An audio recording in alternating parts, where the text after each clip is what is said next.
Hi. In this video tutorial, we will set up the KiloSSL Single Instance solution.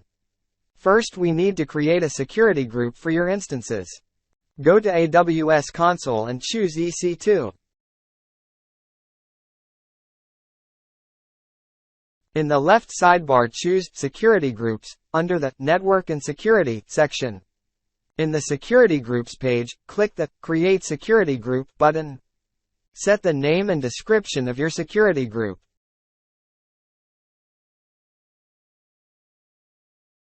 In the next step, we create 4 inbound rules for ports. To do it, press the Add Rule button. First, we create the rule for port 80. Set the type of port type as HTTP. Protocol and port range will be selected automatically. For the source type, we select Anywhere IPv4. The first rule is created. Click the Add Rule button. Select HTTPS port type. The port is 443. Source type will be also Anywhere IPv4. Click the Add Rule button. Select SSH port type. The port is 22. Source type will be Anywhere IPv4. Click the Add Rule button. Select Custom TCP port type. Input 3000 to 3001 in the port range field. Source type will be also Anywhere IPv4. We created all needed inbound ports for application work. In the outbound rules section, we already have a rule we need. Press the Create Security Group button.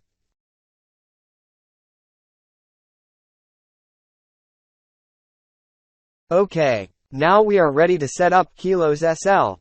Go to the EC2 dashboard and press the Launch Instance button. The Launch an Instance wizard will start. Set the name of your instance in the Name and Tags section.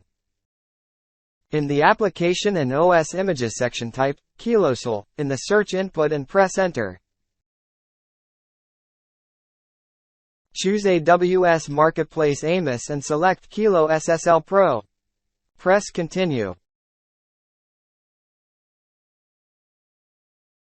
In the Key Pair section, choose your key for SSH connection to your EC2 instances. Next, select your existing security group created before. Press the Launch Instance button.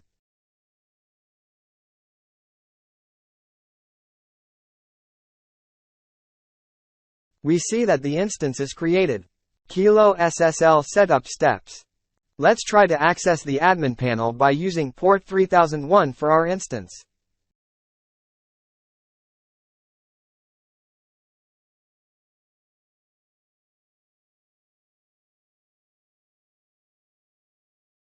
We use default login, admin, and password, admin, the login.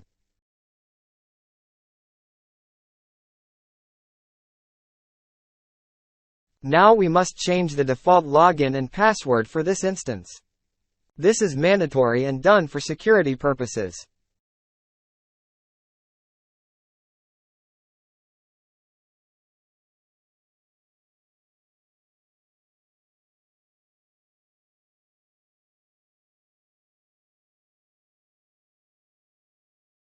The next step is to create a user in Amazon with DynamoDB access.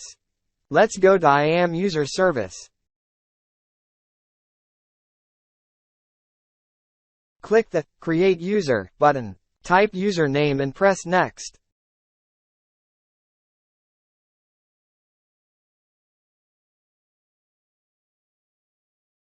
Select Attach Policies Directly option and choose Amazon DynamoDB Full Access Policy Name.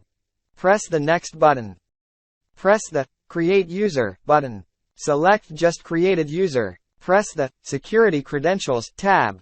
In the Access Keys section, press the Create Access Key button. We select the Other option.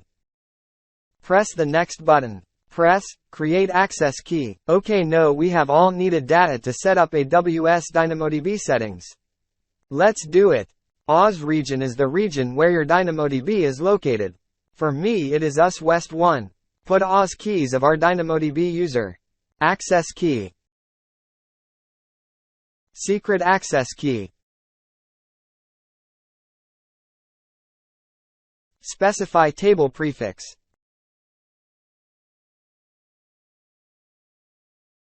Let's set up Let's Encrypt email. This email will be used for Let's Encrypt notifications. In a normal situation, you shouldn't get any notification from Let's Encrypt as there is the auto-renew process of certificate renewal. But if some certificates will be 19 days before expiration, Let's Encrypt will send you a notification about that. Now let's set up a default destination.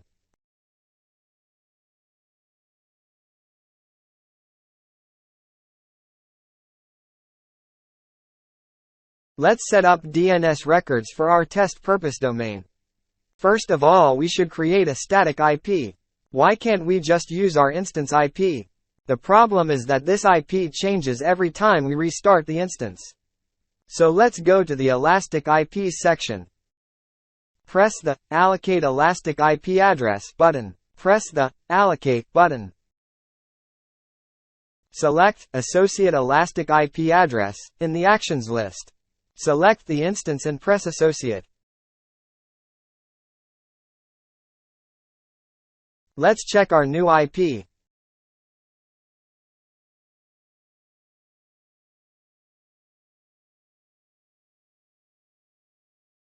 It works. Now let's create a new subdomain. For demo purposes, I'm doing this using Route 53 service. Let's create a DNS record with record type A, which will point to our Elastic IP address.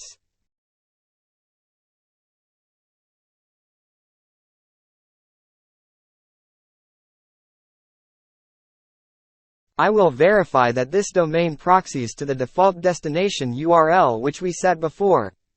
It may take several minutes for DNS records to be updated on the internet. I see it works.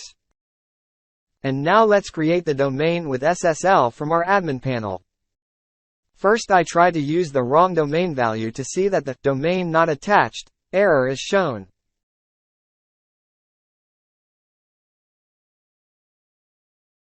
Now let's create a domain properly. It takes a few seconds to create the domain in your DynamoDB and to issue a Let's Encrypt certificate. Let's try to access our domain.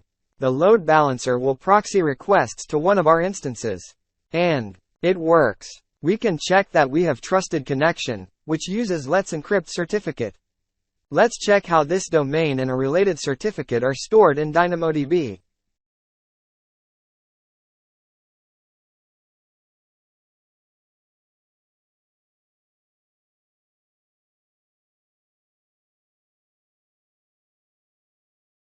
Here it is.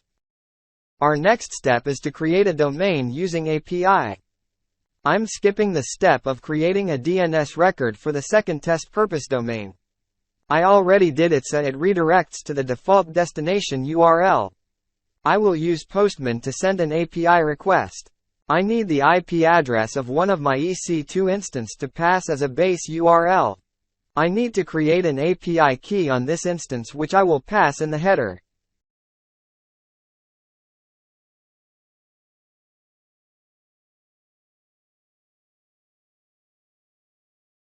The body contains our domain and Microsoft.com destination URL. The full API documentation you can find on our site. Okay, let's do it.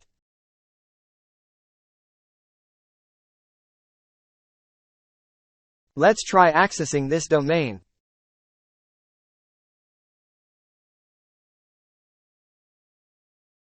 We see that it proxies traffic correctly now.